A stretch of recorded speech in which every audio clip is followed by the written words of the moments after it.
duha. Pravoslavna crkva svojoj duhovnoj djeci o Božiću 2014. godine Irinej po milosti Božjoj, pravoslavni arhijepiskop Pećki, mitropolit Beogradsko-Karlovački i patrijarh srpski sa svima arhijerejima Srpske pravoslavne crkve, sveštenstvu, monaštvu i svima sinovima i kćerima naše svete crkve, blagodat, milost i mir od Boga Oca i Gospoda našeg Isusa Hrista i Duha Svetoga, uz radosni božićni pozdrav: mir Božji, Hristos se rodi. Zaista velika je tajna pobožnosti. Bog se javi u tijelu, opravda se u duhu, pokaza se anđelima, propovedi se neznabošcima, vjerova se u svijetu, voznese se u slavi. Proslavljamo, braćo i sestre, i ove godine Gospodnje dan Hristovog roždestva, dan u koji je Bog sišao na zemlju, u koji se jedinorodni Sin Božji ovaplotio od Duha Svetoga i Marije Djeve, da bi nas, ljude smrtne i prolazne, obdario životom vječnim.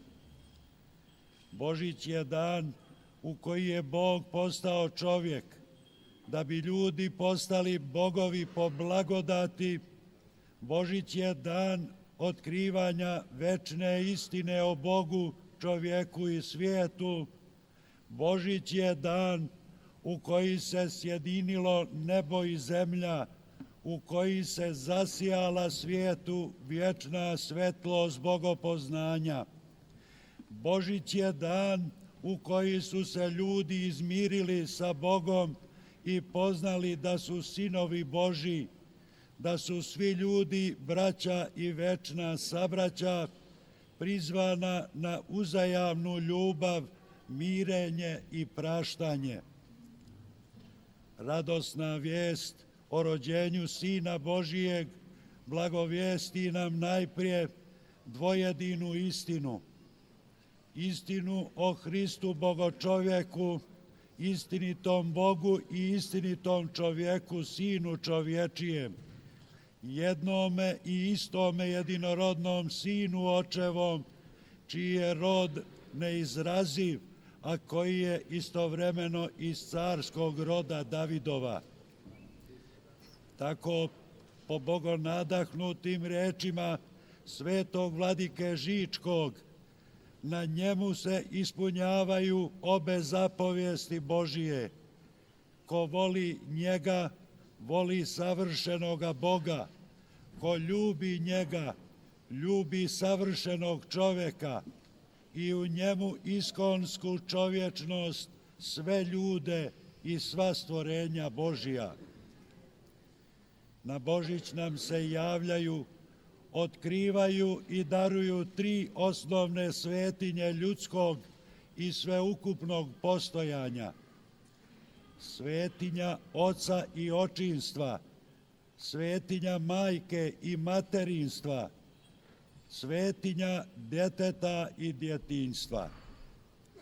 Upravo zato crkva, pripremajući se za Hristovo roždestvo, slavi pred Božić djetinjce, materice i oce.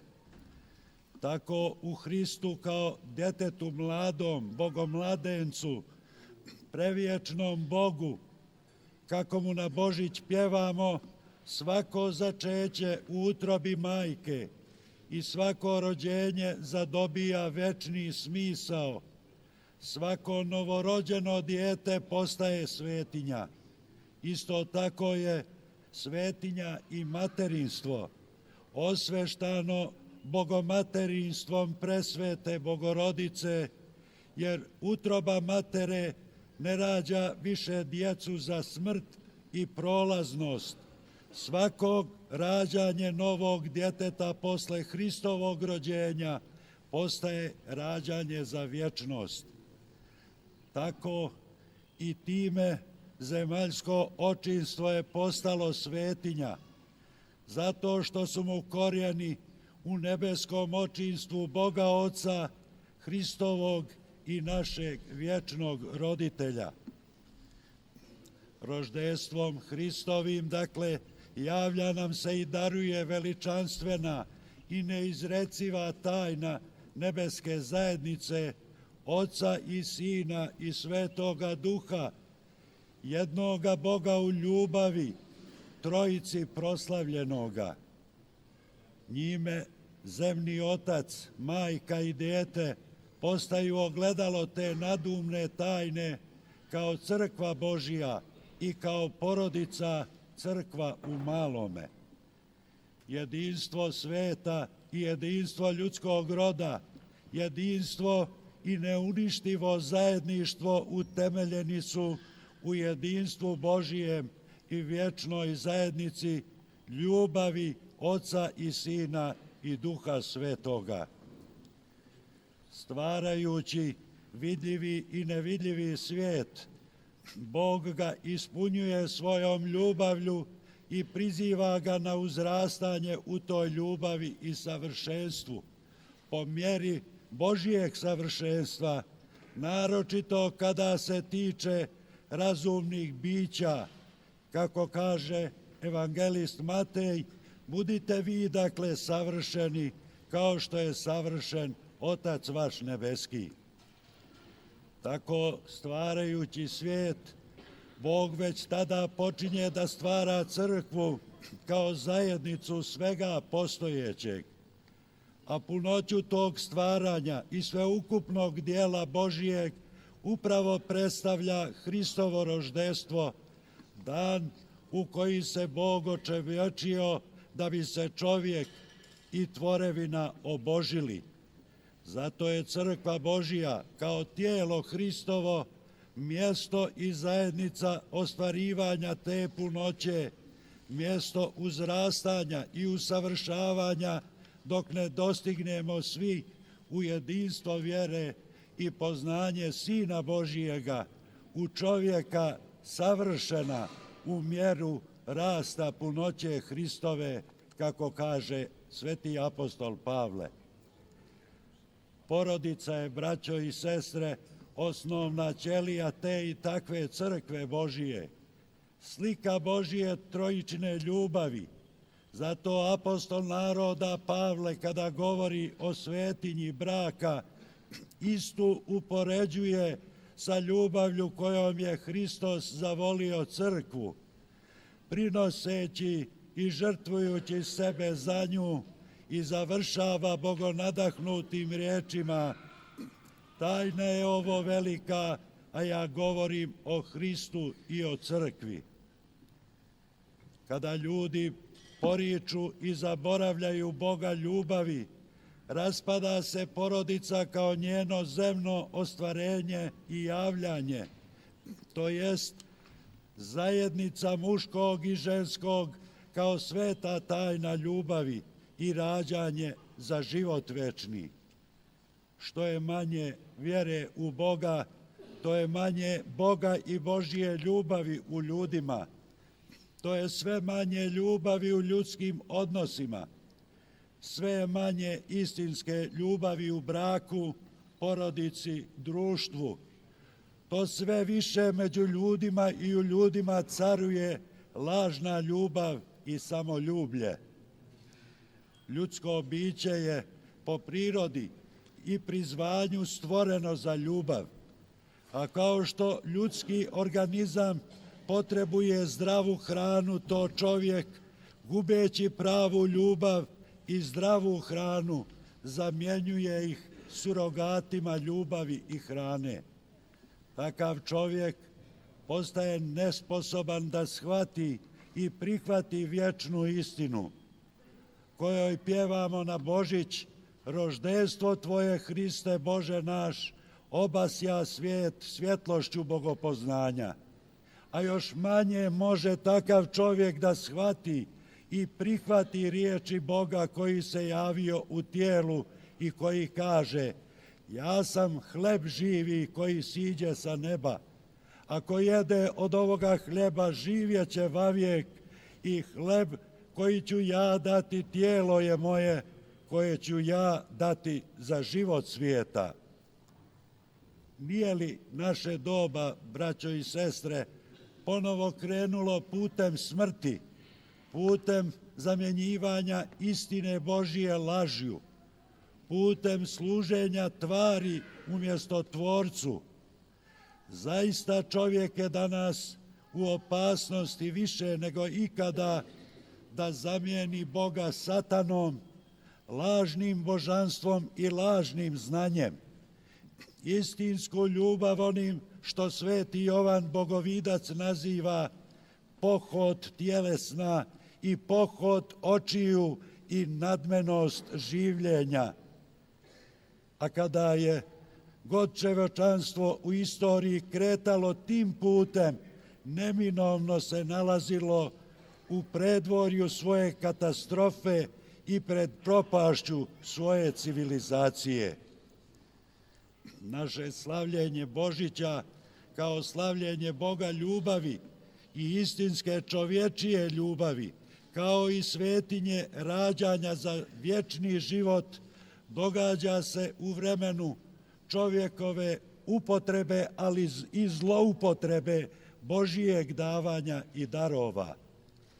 Ta zloupotreba neminovno izaziva poremećaj osnovnog poretka i pravila življenja. Uzrok je zla i mnogih bolesti, ugrožava zdravlje kako čovjeka, tako i prirode i dovodi do gubljenja smisla života. Odbacivanje i gaženje drevnih hrišćanskih i svečovečanskih moralnih osnova života i na njima građenog istinskog ljudskog postojanja i dostojanstva vodi poremećaju same naše prirode i života. Hristovo roždestvo poziva na povratak iskonskim moralnim vrednostima, na uzdržanje, na cjelomudrenost života mladih, na svetinju braka, na podvig, na post i na molitvu. U ovom, našem vremenu, u kojem je sve na prodaju, naročito svetinja ljubavi i smisla života, Bogomladenec svojim roždestvom poziva sve ljude svih vremena na zadobijanje vječnih božanskih ljubavi, besmrtnog zdravlja i punoće života u zajednici Boga, Oca i Sina i Duha Svetoga, jednog Boga u Trojici slavljenoga. I ovog Božića svi smo zajedno sa svojom braćom i sestrama na Kosovu i Metohiji i poručujemo im da ostanu i da žive sa svojim i našim svetinjama. Molitveno se sjećamo i našeg brata i saslužitelja, arhijepiskopa Ohridskog i mitropolita Skopskog Jovana, koji u tamnici nepravedno izdržava kaznu samo zato što se opredelio za jedinstvo jedne svete, saborne i apostolske crkve. Također se molitveno sjećamo i svih onih koji bilo gdje nevino pate i stradaju. Molimo se novorođenom Hristu da u godini koja dolazi bude manje nemira, a više mira, manje mržnje, a više ljubavi, manje nesloge, a više sloge, i prizivamo blagoslov Božji na vas, djeco naša duhovna, ma gdje da ste u svetu, da u miru i ljubavi sa Bogom i ljudima proslavite Božić, pozdravljajući jedni druge radosnim i drevnim pozdravom: mir Božji, Hristos se rodi. Blagoslovena nova 2015. godina, dano u Patrijaršiji Srpskoj u Beogradu o Božiću 2014. godine.